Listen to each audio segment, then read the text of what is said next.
Good morning, this is Nancy with the Hospice Care Plan. Changing the brief of a bedbound patient is our most viewed video, in fact, well over 4 million views. But I'm here today to answer and respond to a question and comment that comes up all the time on our YouTube channel. My patient is in pain. My mom resists. She pushes me away. My dad has dementia. He fights when I try to change the brief.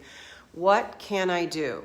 How can I do it without hurting the patient or hurting myself?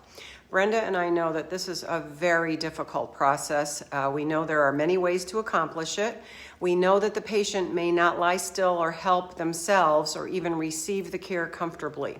If your patient or loved one is unable to receive your care comfortably, meaning that you do understand the process and you've got everything at your fingertips, and of course you must be telling the patient everything you're going to do ahead of time.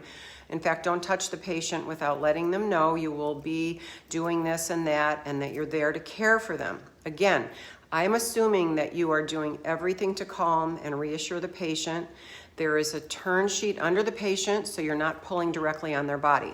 However, if you find the patient resistant, verbally saying, ouch, or shouting, or physically resisting your process, and they are stiff, straightening their legs against the turning, they push against you, they grab the rails, they hold onto your wrists. Even some patients, are swinging with arms and fists in an attempt to get you to stop giving care. What do you do? Clearly, this patient needs medication. If there are signs of pain, grimacing, moaning, verbalizing, ouch, that hurts, this patient needs to be pre-medicated with a pain medication.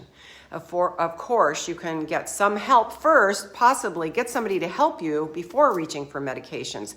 But if you're the solo caregiver, it's really time. Get a hold of your hospice team or the PCP and get something to be prescribed. Clearly, describe the behaviors and the care needs so you can get an appropriate prescription of pain medication. Perhaps something simple as acetaminophen can be enough, but if not, you may need to get some level of narcotic. Let's say there is no pain, but the patient is combative and they're resistant. This happens often for any patient with dementia because the movement of their body is very frightening to them. They feel complete loss of control over their body, and when you try to turn them, they're afraid, they're resistant, they're afraid they're going to fall. This patient needs to have a medication prior to care that is designed to decrease anxiety and agitation. Often this might be a benzo, such as lorazepam or Valium, or a psychotropic, such as haloperidol. Now, no matter which medication, for pain or for agitation, or even both, if behaviors and experiences are extreme, please give them a full 30 to 45 minutes prior to the needed care so the medication is in their system. And they will allow that process to be much more comfortable. It still may not be as smooth as what's on our video, so do your best. Get your help. Get more medication, different medications if you need to.